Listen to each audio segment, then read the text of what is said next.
92.7, we turn our attention to money.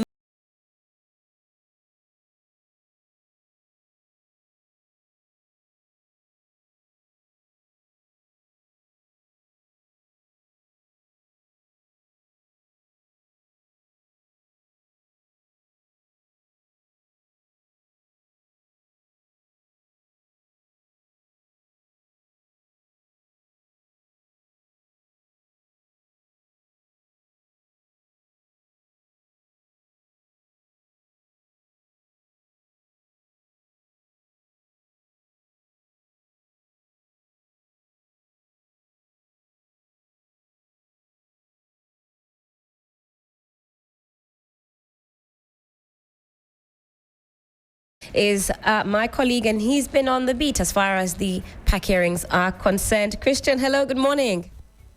Good morning, Helen. How are you doing?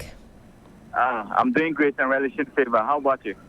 Same. Thank you so much for joining us on the program. Now, you have been a man on the beats as far as the Public Account Committee hearings have been concerned. What would you say, based on what you've seen, what you've heard so far, are the most frequent issues highlighted during these meetings? All right, Helen. So some issues have been very dominant, cutting across almost every ministry, department, and agency. And on top of it has been the issue of unearned salaries. And talking about unearned salaries, basically there are instances, and very numerous of them, where officials who have either vacated posts or have resigned or are on suspension without pay are being paid salaries. Although when you listen to various responses from the CEOs and the officials from many of these departments or MDs that have come before the Public Accounts Committee, they will tell you that they are aware this is going on. However, we have served notice to the appropriate agencies like the controller to terminate payment of salaries to these individuals, but that has not materialized. And so they would admit in one way that they are very much aware that people are being paid salaries they shouldn't earn, but the relevant agency, like the controller, has not taken action to terminate that. And this is one that is cutting across. Almost all the MDAs so far that have come before the appointment committee have had one issue of that or the other. And when you have agencies like the Ghana Education Service, which has numerous districts across the country, almost all the districts, each of them has at least one case of unearned salary. And very tied to that is unearned allowances. Because then, when you take GES, for instance, they have what we call the responsibility allowance, where people receive allowances for certain duties that they perform. But you realize that per the Auditor General's report, many officials receive these allowances and they do not perform any of those designated responsibilities, which means that they are just performing their primary role, like let's say a circuit supervisor, yet they receive responsibility allowances for extra responsibilities or duties that they have not performed. And so those are there, unearned salaries, unearned responsibility allowances, and even overpayment of salaries as well. And then you have issues of rent, which is another one that has featured quite prominently, where certain agencies, let's say under even the Ministry of Finance, we have the Millennium Development Authority, which is noted to have paid excess in rent to agencies that they've signed or agreed with for rent services. So let's say for MEDA, for instance, in a period of 2.5 years, they paid over 5 million cedis for rent for an office space that they rented, which the Auditor General sees it to be very expensive. MEDA is not alone in this. There are other agencies that, like even the Youth Employment Agency, that also entered a rent agreement and overpaid it. And this was even a rent agency that was contracted by the State Housing Company, which means that it was government to government and not even government to private. You realize that within a year or two, their rent shot up. So these were some of the prominent issues that are featured in the Public Account Committee hearing. Helen. I see. Thank you for that, Christian. And on the flip side, what are some of the common responses or excuses from officials whose departments are found culpable? Please come again, Helen. I was asking about what some of the common responses or excuses have been from officials whose departments have been found culpable. See, there are some instances that they will be very direct and tell the Public Account Committee that we are not aware this is happening. And so that is one excuse. And you see that in most of the instances, the responses that these officials come to provide as the committee are in variance with the responses the same management gave to the Auditor General when the investigation was being carried out. So, for instance, there was an instance, a peculiar case in the Afram Place North District, in a community called Kukrum, where a teacher who is an able person, very able, was paid a physically challenged transport allowance for years, for about 3 years. And per the Auditor General's report, when they went, management of GES in that district told them that, see, yes, we did not know about this. We don't even know who sanctioned the payment of this physically challenged allowance to this teacher who is an able person. And that's before the committee, and they begin to give another response and try to even justify it that they sent letters to the Auditor General. They've,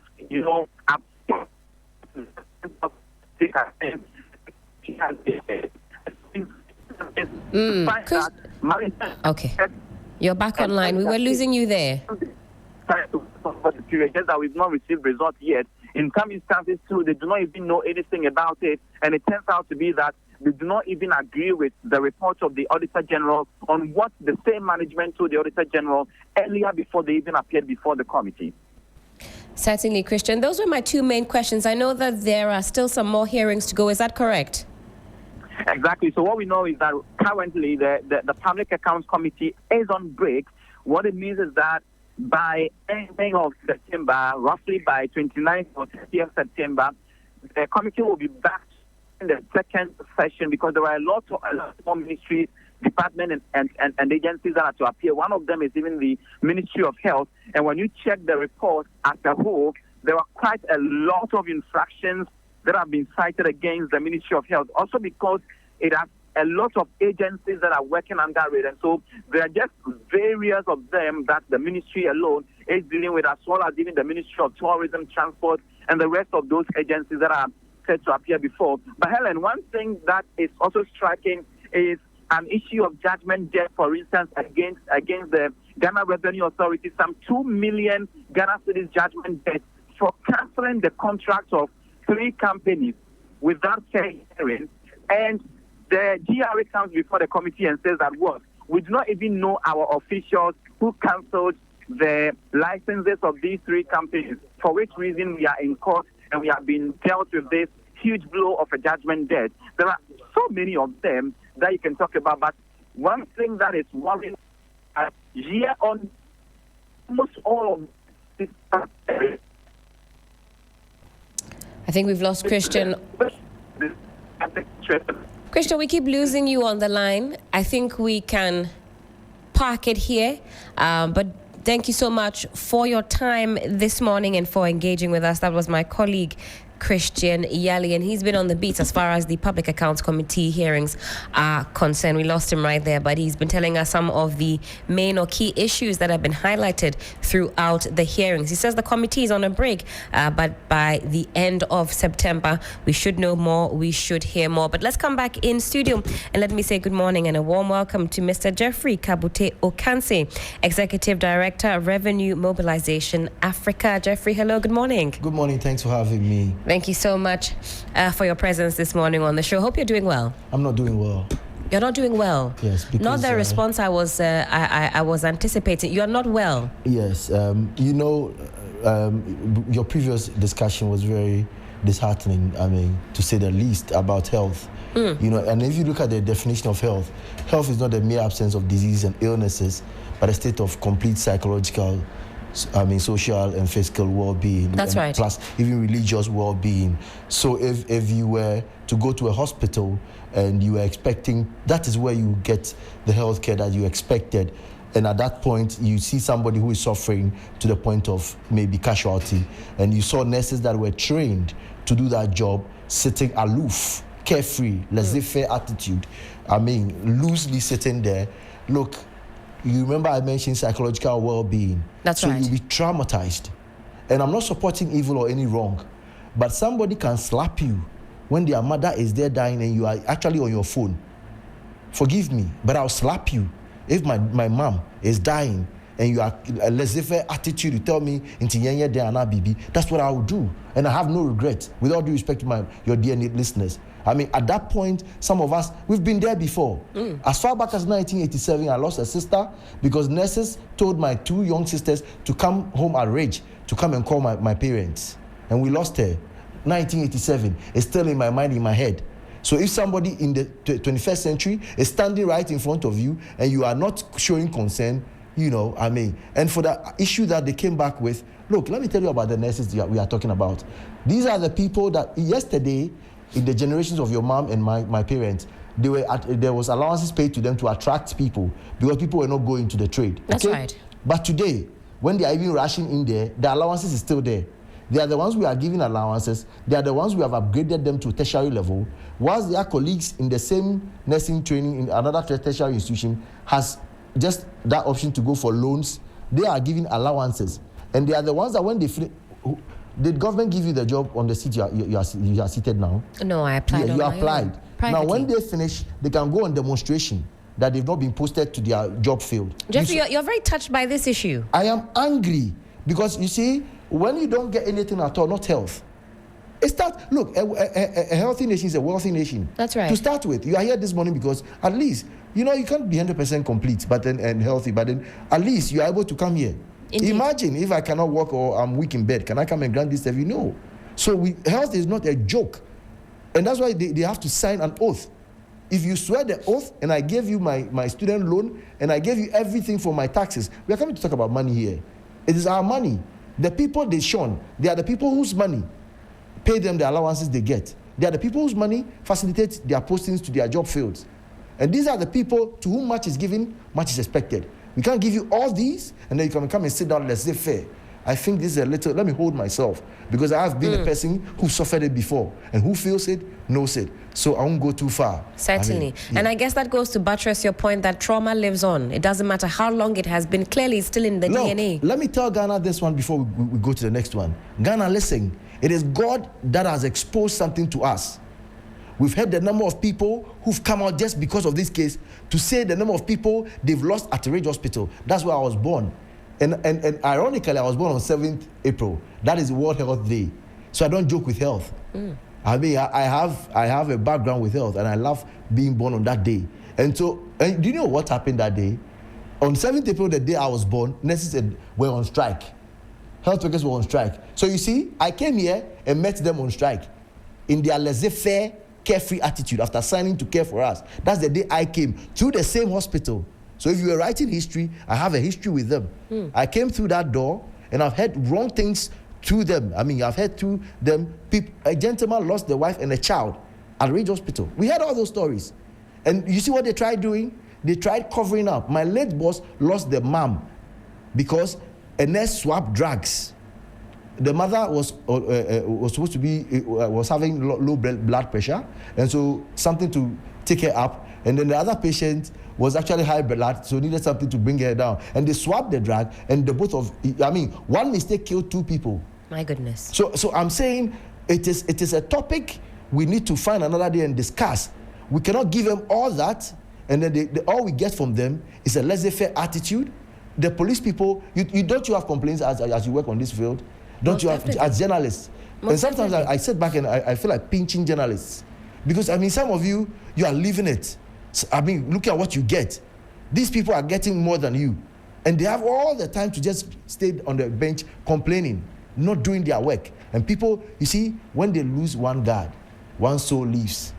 When they lose one guard, one soul leaves. And these are people who have tirelessly worked around the clock and paid taxes that took them to school, that paid their salaries. And they watch, I mean, how can you watch somebody die? It takes a wicked person with no due respect to do that. Jeffrey, when we table our next discussion, you'll certainly be on the panel because it sounds as though you have a lot to say. So we'll add you to that conversation. I'll be glad. I'll be humbled. And in fact, tomorrow, we have that discussion. Maybe I'll get here at 5 a.m. Hey. All right, let me not reopen any old wounds. Let's talk money matters. You were just listening to my colleague there, Christian Yeli, and he's been our man on the beat as far as these PAC hearings are concerned. And he highlights some issues that have become a recurring, shall I say, situation. He talked about unearned salaries, unearned allowances, rent payments, and how does that sit with you? And have you also followed some of these hearings so far? It's not new. It's pathetic. It's unforgivable and unpardonable. So as a country, we've agreed that, I mean, in the Auditor General's report, we will be hearing the tax and tax irregularities by the day. And then when you look at the figures keep jumping. You know, in That's another right. country, what they do is that you actually halt it. I always want Ghana to listen to this thing. That anything that is wrong, you jump, you halt it, and then you begin to reverse the trends while you work, you know, all over the world. There is nowhere in this world that there's no corruption. But in another part of the world, they are doing things and putting things in place to reduce it, possibly halt some, and then reverse the trends. But you know what? The punitive measure. In fact, they are running a system where if you steal 10, you pay 100 for stealing 10. And so it's punitive enough and deterrent to the rest of us who hear or chance to hear upon hearing that one. You are even scared already to go around that one. That's right. But what do we do here? There's been cases where somebody actually misapplies fund or misappropriates or even steals money. And then he's transferred to another department. As a sign of punishment, he transferred from Accra to Sunyani. That is motivation. You say it's motivation? We motivate offenders. You are moving from Accra to Sunyani. Why? Sunyani, you can't steal there. Or there are saints working in Sunyani. So that is what we are doing. We actually, over time, motivated of offenders. Look, it's important I respect the PAC. They are doing a good job. But they need to up to the next level of to share information with us. In fact, when the next thing is to recoup the losses. I don't want to only hear, like we've heard this morning, that this one we lost 7 million, 3 million, 4 million. What next step is to recoup the monies? And that's when we talk about sources. How are we recouping it? Right from there. I mean, let's get people lose their houses, their cars. People have assets. Look, I sometimes say on a very serious note, I even want your shoe you were wearing that day. I want to rip you to zero. I'll rip you of everything you have. If you are able to steal from this country, look, we are setting a standard where people will make it an investment. They will make stealing an investment. And I'll show you how it become an investment. Right. So he steals 3 million cedis from the state. We go to Public Account Committee. It is detected from the Auditor General's report that he is stolen from the state. We process him for court, and then we jail him. My sister, if that is all, then somebody too walks around after university degree, he cannot get a job for 7 years. So if you go and jail him 7 years, he's apart with the same guy. Because the guy is working here with a degree and not getting a job. He goes to jail. After 7 years, he come back to come and chop his largesse. If you were to recoup and take everything from him, plus even his chalote was wearing, then that it will serve as a deterrent to the other people. The next thing you talk about is important to make sure that as we are going right now, what do we, how are we responding aggressively? Joining, the officials who watched it go on. Look at ghost names. Right. In somebody's mother's company, do they have ghost names there? But it's only in government companies that they have ghost names there. So supervision is the thing. And somebody who is employed as an internal auditor to audit all these. As you sit here in this company right now, your human resource manager knows those of you who are on his list as employees.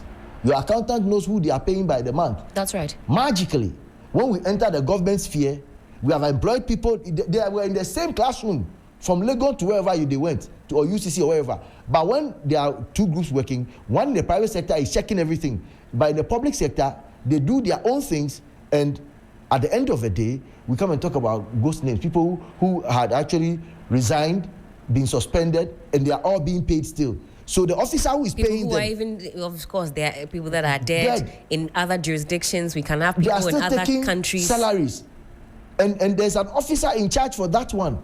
So I heard from the Minister of Finance that he's going to take the next action of surcharging. You have to surcharge the officer there.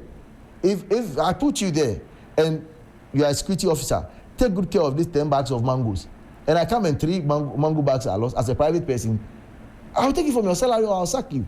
So why can't it happen in the government, area? So I think this is what we have to do. Moving forward, I have some few things I want us to do. Certainly. Some interagency collaboration. I've heard that one that has been announced between the OSP and the Controller and Accountant General Department, but I think they should further strengthen themselves with adding NIA, because we all have NIA cards and we are noted by that. So employee payments, checking the ghost names, we can use that one. Data from NIA is very important. The NIB, because when you listen to the Auditor General, he speaks of the fact that, look, there needs to be an investigation to follow it up. The whites do this very well. They can tail you for like a year or 2 or 3 and make sure it's a cartel. It can never be a matter of one person. All these things you are hearing about suspended people being paid, it is a cartel of people. You need to trace it and uproot them. In fact, the word is uproot. You need to uproot and sack them. And then the next thing is to add the judiciary. Right. Matters of this one should be fast-tracked. We don't have to be jolly with them, where somebody has stolen 3 million cedis from the state. Look at the National Service one. One name, like Jeffrey Capito Kansi, appears for like 30 times or 50 times. What evidence do you need again? Ghana, what evidence do you need again? If one person can sit in the office and repeat names from the same institution, how coincidental can it be that the name Jeffrey Capito Kansi can appear in Legon alone for like 500 times or 200 times or 150 times? So you said the oversight is just too lax and we're not being serious enough when it comes to actually regulating this. People are deliberately sleeping. Let me tell you one thing. If you pretend to be sleeping, it's very difficult to wake up somebody who is pretending to be sleeping. Because once you are waking the person up, they will be pretending to be sleeping more. So look, people are sleeping on the job deliberately because they are part of the cartel. They know what is going on. They are all part of it. And the next one we should look about is periodic transfers. It's already there in the system that after 5 years, you need to transfer the person from one department or station to the next station because familiarity breeds contempt. Then the person becomes their friend, and then when they see them doing the wrong thing, they can't even complain. We have to accelerate the efforts at recouping. Like I told you, let's not be delaying. And look, you have stolen from the state. We need our money back. I mean, you have buildings, you have cars. Let's auction them and sell them for a start. For me, I'm not interested in this jailing matter. If I take the people to jail... You're not interested in us jailing my sister, I'll go and feed him bread and butter again at jail. I need to buy... You need to feed the people in jail. If I had a jail system where there were big farms at Insawam, and the people who have been jailed will go and farm, okay, and then we'll get some food to feed them and to feed the rest of us, that is punitive again and correctional, and then I get benefits from it. But if I go and put them in the confines of a room and they are going to be getting diseases and things and I have to come and take them to hospital, then I lose double. So I want to take their assets. That's what I'm interested in. And then let's use a heavy hand. If you are using the approach of 100 for 10, you still 10, you pay 100. People would have been deterred from doing those nonsense. And finally, I think we should work at halting the trend and possibly reversing the trend to include education. Look, there are people in this country, we need to educate them about proper lifestyles. Let me tell you what, some of these young men, I mean, even in our churches, especially these charismatic ones, look, I don't have anything against them. But the preachings are always wealth. It's making the generation think that if you are not rich, I mean, everybody wants to be rich. And you welcome me with that song, I want to be rich. I want to be rich. But rich in what? Okay? If financially, I can have 1,000 Ghana and I'll be okay. Somebody will have 1 million Ghana and still be looking for more. Because look, lifestyles differ. So yes, we can all, self-actualization, I mean, it's okay. But at the risk of your life and others, that you have to rob people, you have to steal from the state. So look at the amount that they are overpaying. These are the amounts that, for that one we didn't have, 13 people died. Do you remember? The dialysis patients. Indeed. We lost 13 people. How much was it? Less than $4 million. we needed to buy the dialysis whatever facility for them. So I'm saying, if you want to see the gravity of the evil we are doing to ourselves, if you hear anything like $11 million, okay, that was spent on Poalugu Dam and you didn't see the dam there, just convert it into Ghana cedis and see the number of schools you have lost, the school buildings you have lost. If you are building school building at even 2 billion Ghana cedis. Interesting you mentioned Poalugu Dam. You know, the Bagre Dam spillage has commenced, and for farmers, that is a very big nightmare. Go to another world, go to another country. What should have been a blessing in Ghana is a curse. So in another country, they'll be dredging to have byway and do a natural man-made lake. Like the Volta itself, you know. That's right. So the Bagre will have something like they'll design. You know, Kwame Nkrumah started something at the Africa Lake next to the trade fair. There was something like called Africa Lake. I see. Yeah, it was a water area that I mean, do something with an African map design. And then they'll be fishing in that one, and they'll have a pond over there and be pumping from a major station for farmers around that area. But in our part of the world, it is a curse. Just because the amount of money that we are spending on other things that could have built you a dam is enormous. You have lost, $2 million for SkyTrain. Convert it into Ghana cedis. Okay, it's some 20 million Ghana cedis if you are using the rates as today. And even if you are building one school at 2 million cedis, okay, that is some 10 basic schools lost. That's 10 basic schools lost. And I'm talking about the fact that you are going to have children entering school to learn. Have you seen those schools where students lay on their belly and write? That's right. No chairs, no tables. Schools under trees. That's what we are talking about. So anytime you hear there's I don't like to say misappropriation. It's stealing. When the guys steal from Circle, we call them thieves. Julo. Julo. We don't mean Ganyo or Julo Papo Onushi. The moment the ones in suit still are trillions, billions, and millions, then we say misappropriation, misapplication, embezzlement. Sweet words. This morning, I'm telling you, they are thieves. They are stealing from the state. These are thieves. You have robbed the state of money. Let's recoup the money. Jeffrey, what did you eat this morning? A lot of vim, passion, and energy. Ironically, I don't eat in the morning. I eat at 5. I think that might be the issue. I think that might actually be a contributory factor. I'm angered by when I see wonderful people like you who are ready to die. And look at the time you came here this morning. I'm not flattering you because I'm sitting before you, but I'm being truthful. Right. But look at the time you came here this morning.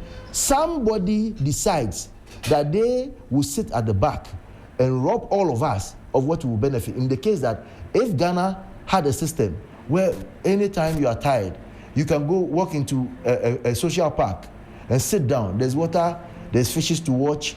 That one alone is healing enough. But we've stolen all those monies, and one person, in fact, the Accra Zoo, you and I, even when we are bored, we should just go and walk around the place, watch animals, and give the state money. But as we speak, we don't get taxes from that because somebody has just decided to rook it down. So I think, for me, if you asked me this morning, about how we've done with our taxes, yes, in this country, poor people are even paying more taxes. And that's another issue that I wanted us to expand further, the issue of tax, Ghana's tax system. How fair, how equitable it is in terms of our socio-economic development. When you look at the terrain, you say poor people actually are overtaxed. Yeah, they are. And even in the distribution of social services. Give you what? I sit in the middle income person, okay? And I get the chance to pay monthly for my water bill. Okay, let me use just water in the social services. I get to pay monthly. The rich man is also paying monthly. The gentleman at the rural area or urban poor people, they buy water by the gallon. They don't have the luxury option of paying at the end of the month. I repeat, they don't have that luxury option. So they have to buy per gallon per the minute they want it. Right at the point of need, they have to pay for it. Okay? That's what they do. And they buy at a higher rate. If a bucket is even 50 pesos, go and check what you and I pay for gallons. Very, very meager. It's expensive to be poor. Exactly, in our part of the world. And every other pro-poor policy sometimes even sees some of the middle-income people and the rich people entering that space. Look at this free level 100. I'm all for it that some people need some push. But I don't agree that everybody else to get it. Like school feeding. That no-fee stress policy that's been implemented. You need to properly target it. Why would you want to pay the school fees for the son and daughter of a lawyer and a doctor who are earning more? You are rather widening the gap. Okay, so it's a good initiative. perfect. But if we could streamline in a purposely, we make it a more purposive approach, so that those who really need it get it. Like LEAP. Are you on LEAP? No, I'm not on LEAP. So livelihood empowerment project, but it's for poor people. So poor policy should go for poor people. And if you properly target it, somebody will ask you, how do you target these kind of poor policies? Look, the teachers who are with them know where the schools they are coming from. And the schools where they are coming from also know them from where they came from. Okay, so a child from a LEAP home, a LEAP beneficiary home, automatically qualifies. But not a child, my son. I mean, if you want to take me on and put school fees there. If my son is going to SHS this year, I will prepare to pay if that's what we want to do. I mean, let's do it such that, look, we properly target these policies so that those who are benefiting should be those who really need it. And what I'm saying is that, as we speak right now, the threshold, the tax-free threshold, there's something we call tax-free threshold. Right. To make sure that, look, as we are in paying systems for taxes, there are those who are rich, they'll pay more. In the middle, we'll have those who can also pay in the middle weight. Then down there at the lower belt, low income earners, they will pay something very meager. Right. But even down there are two classes. There are those, when you look at them, they can't pay anything again. So in Ghana, we've pegged our tax-free threshold at 490 Ghana cedis, which I find very problematic. My dear, if you were dividing by 30 days, you are getting something around 16 Ghana cedis. So it means that you are expecting that person who is actually spending, let's say, if you pay 500 cedis, from 500 Ghana going, or even 491 or 495 going, you have to be paying taxes.